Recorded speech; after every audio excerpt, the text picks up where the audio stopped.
And we'll give about another minute or so, and then we'll go ahead and we'll get rolling.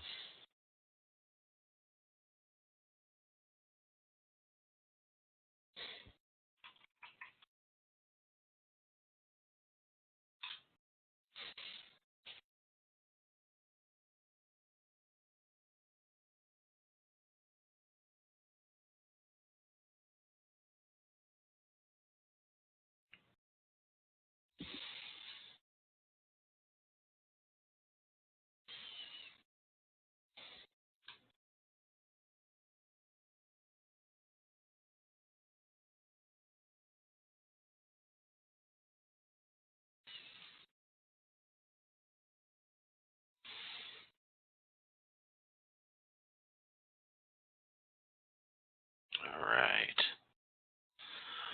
Well, we will go ahead and start. A couple of us on here. Let me see if there's others joining in. Looks like we have Mark and Frank on the line right now.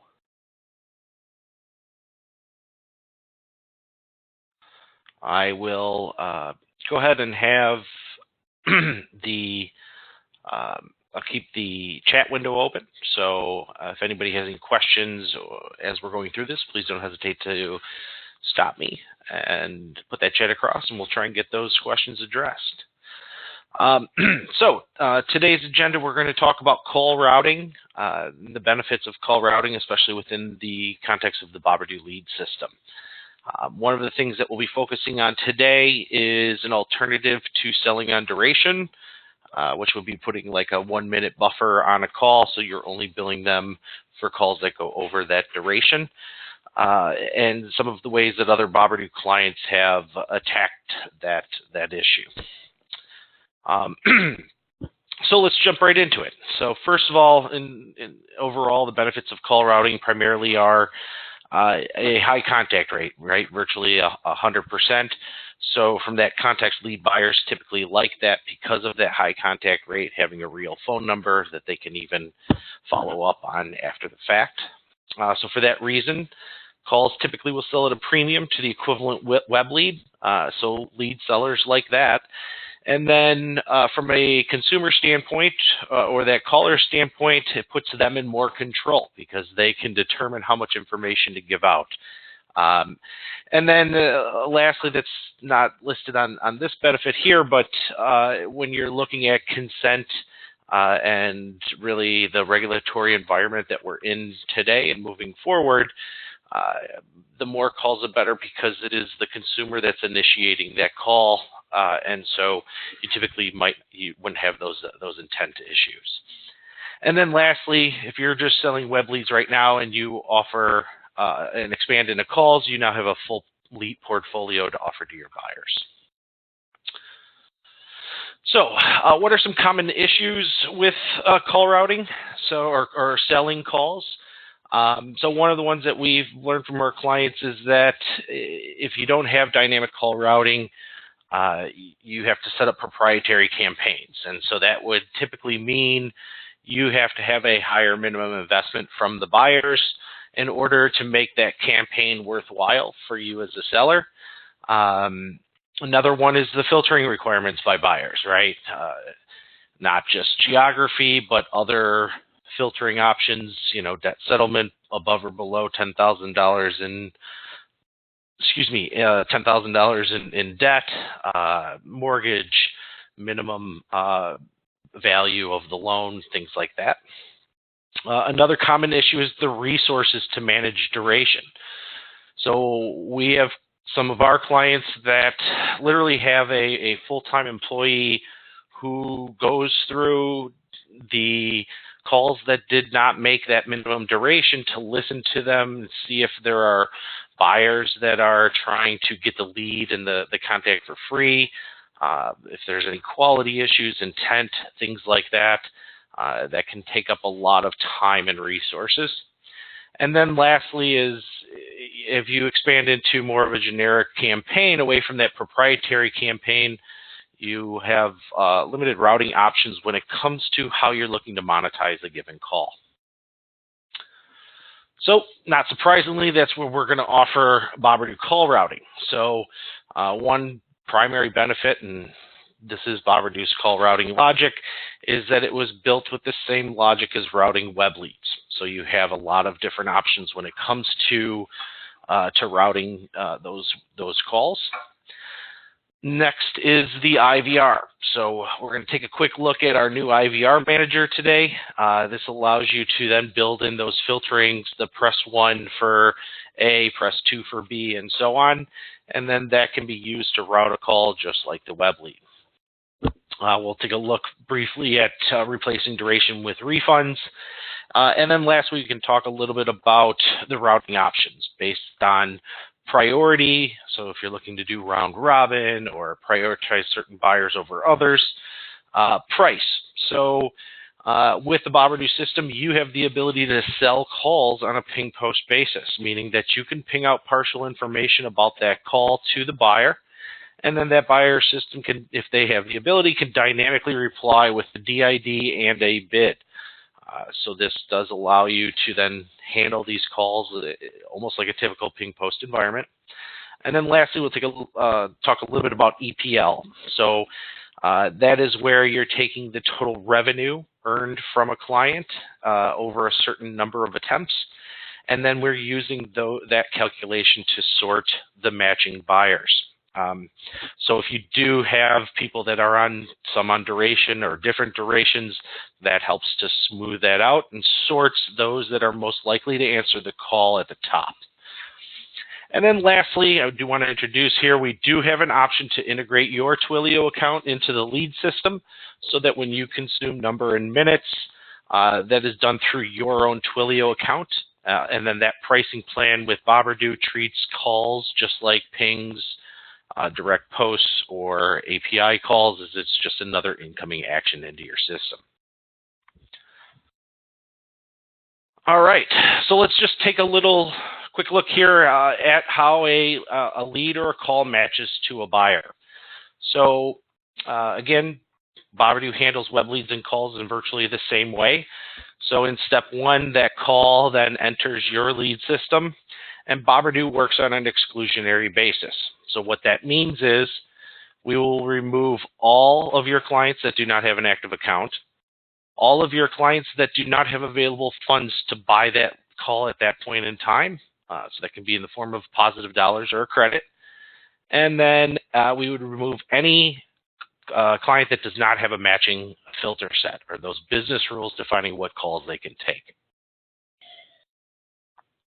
At that point, we are sorting the matched buyers, typically by priority.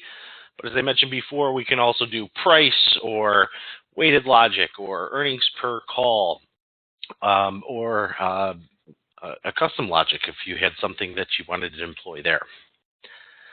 So at that point, when we sort, we then send that call to the winner, record that transaction in the lead system.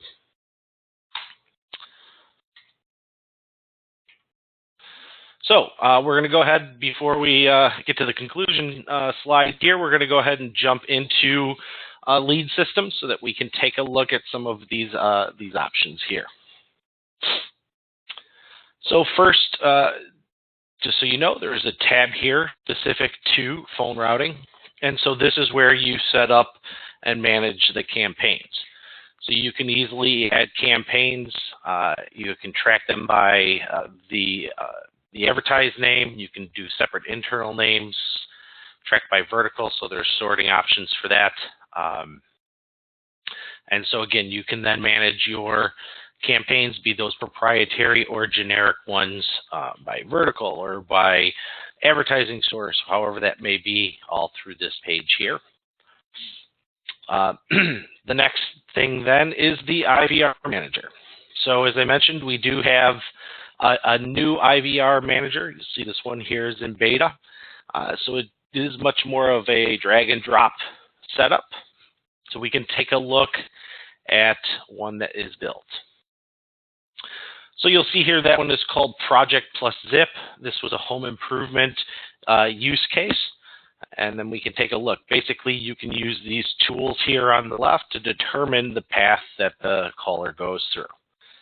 So first, you would have your welcome message. This one just says hello, but it would typically say something like, hello, this call is going to be recorded for quality and training purposes. In terms of those messages, that can be a text to voice, but you can also upload an MP3 or plug in an MP3 URL. So you have choices of where you want to host those files. The next step then is the menu prompt. So menu is when you're giving them choices to choose from, and input is when they're entering specific numbers into the phone. So you'll see here, it's just a simple enter 1 for HVAC, 2 for roofing, 3 for solar, and 4 for windows. And then we went through and built out each one of those paths and where that goes after that selection is made.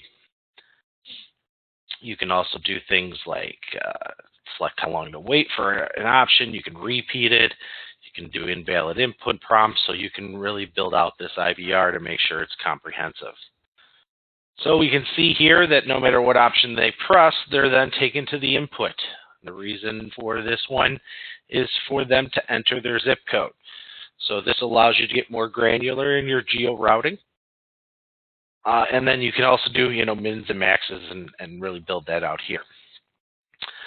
So after this one is done, we continue on to the submit, and that would then send that call into the system, having collected those informations that you're going to use to route the call.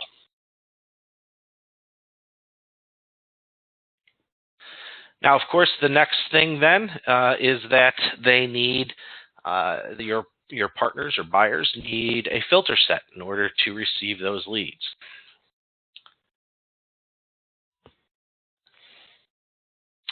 So you see we have a couple of different partners set up here, and we're going to jump to the lead filter sets.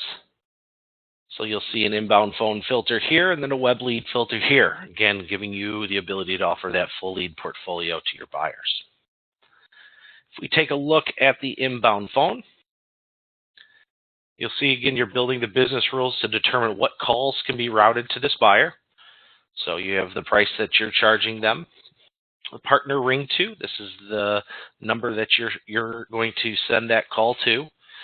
Call concurrency. So if this is a single individual, then you would want to keep this at 1. If this is a call center of 100, you can enter and put that into this number here. The idea is that if a client is filled up on their call concurrency, the system bypasses them because the filter set does not match, keeping your call routing efficient, because you do have a live person on that other line. You can charge them on a per minute fee, and then you have the minimum number of minutes for a successful call. So this is where duration or buffer comes into play. If you were to enter 1 here, for example, that would allow the lead and the call buyer to speak for 60 seconds before that billing transaction is made. You record the calls by default. And then this option, when selected, is what changes it from a typical call tracking one-to-one environment to a call routing. So this option looks to the ring timeout for how long to attempt this phone number. And then if that caller does not answer, hangs up on that one, dials the next available buyer in the queue. You can do whisper messages, so that prompts to the buyer right before the call. And then you have the next part. So this is going to look very similar to any web leads if you're familiar with those. So you can select what sources can route calls to this filter set. You can input your limits, again, giving you the ability to bring on smaller clients and work them into your call routing. Typically, you could sell those at a premium over the other ones, and thus increasing your revenue. Time of day, day of week parting. This comes into play heavily with call routing. So you can set them up for business hours, for example, only 9 to 5, Monday through Friday. But you can then also price discriminate based on time or day of week. So if you do get calls over the weekend, you can then offer them at a discount, for example, to your buyers if they aren't fully staffed. You have options for routing by area code and terminating phone, by state, all by default, and then zip. So this has, again, using that zip IVR, any options that are selected or entered into that zip IVR have to match in order to route to this client. And then lastly, we would have any campaign or additional IVR selections that would have to be input. So in this case, they have to enter roofing in order to be routed to this filter set. All right, jumping back into the phone routing briefly. Very similar to that granularity that you have with the filter sets, you also have that on a number by number basis with the lead system. So this is where you would assign any IVRs that you built. This is the Project Plus Zip one. You can determine on hold music, the default number, and then these options here, whether or not to hang up if the call went unmatched, if that would be typically in a call center environment. You can check the caller ID for a small additional fee, and then the duplication check, which then routes subsequent calls back to the original lead buyer and considers it a continuation of that original call. So this helps with that refund process since you're not sending them duplicate calls. So let's take a look at the Leads tab. This is going to show you a real-time view of your incoming calls. You can drill down by date range or filter down just like you can with web leads for any of the variables for that call. On the right, we have what happened. So you'll see a couple that have sold. You'll see one that was declined and then two that are unmatched. So the unmatched means that we went through that exclusionary process and there were no buyers available. In that case, that call was sent to the default number. This option here we'll see is declined. So we can click on the lead log and we see that the call did not meet that minimum duration. So it was declined and we undid the sale. This represents a loss of revenue opportunity for you here because there's no reprocessing of web leads or sending them again. That was a live call that you cannot charge for. So all of these columns in the middle here can be customized by you. Some important ones are things like total duration, any IVR selections that are made. And then finally on the right here, so you can listen to the call recording or download it right from this UI. And then we have several icons to help. You'll see here that there's some pending refunds. So as an alternative to selling on duration, you can use the refund process, allow them specific reasons why you will accept a refund, and then put the onus on the buyer to go through that process of requesting calls that they do not feel they should be billed for.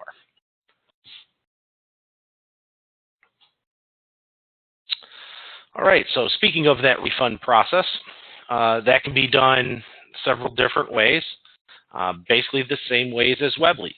So when you're looking at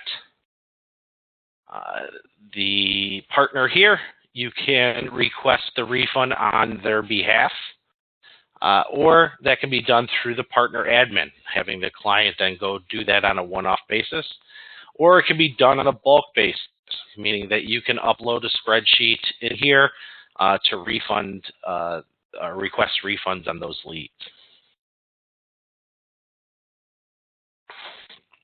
So when a partner or you go through the process of requesting a refund, that will show up in the Refunds tab here, and you can go ahead and view those. So when we're talking about the resources allocated to listening to calls that were declined on the previous tab, you can shift those resources and minimize them by having them only look at leads that have a refund request. They can come in here, they can see all of them, they can see the reason why, and then approve or decline them. So in many cases, we are looking right here, we see this one went over a minute, and this one went under a minute, so you could very easily decline this refund, approve this refund, notify the partners, and then submit that lead for processing. So at that point, this one that is approved have those funds credited back to their boberdoo balance. This call then goes back into their partner account, and those funds stay debited.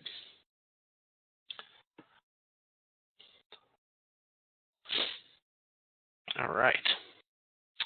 So it does make that process a lot easier, prevents the need from having employees have to go through this and listen to live calls. They can really then narrow down their efforts and only come to this page to listen to calls that went under that minute and have refunds being requested. And so it's going to, minimize those buyers that are trying to get free calls or trying to manipulate that system. All right, so coming back into our slideshow here, just to recap, so with boberdoo, you can route calls like web leads. This gives you the opportunity to increase your revenue utilizing calls, both in offering a full lead portfolio and then also selling those calls at a premium to the web leads. It gives you also more opportunities for platforms on which to advertise. Google Ads, for example, you can do call-only campaigns. Same thing with Facebook, for example. You can utilize the refund process to get away from duration and minimize those resources that you need to allocate to that process. And then finally, using your own Twilio account and integrating that into the lead system with our specific plan for that ultimately saves you money. The greater you scale the call routing, the more the savings will come into play. So I think that's a big benefit, especially as you're looking forward for your business. So that is everything that I wanted to cover, at least on today's call regarding the call routing. I'd like to open it up for any questions, comments, concerns that you may have. And so we don't have a ton of people on here, so let me see if I can't unmute everyone. All right. So this way you don't have to put that chat across. Feel free to ask away.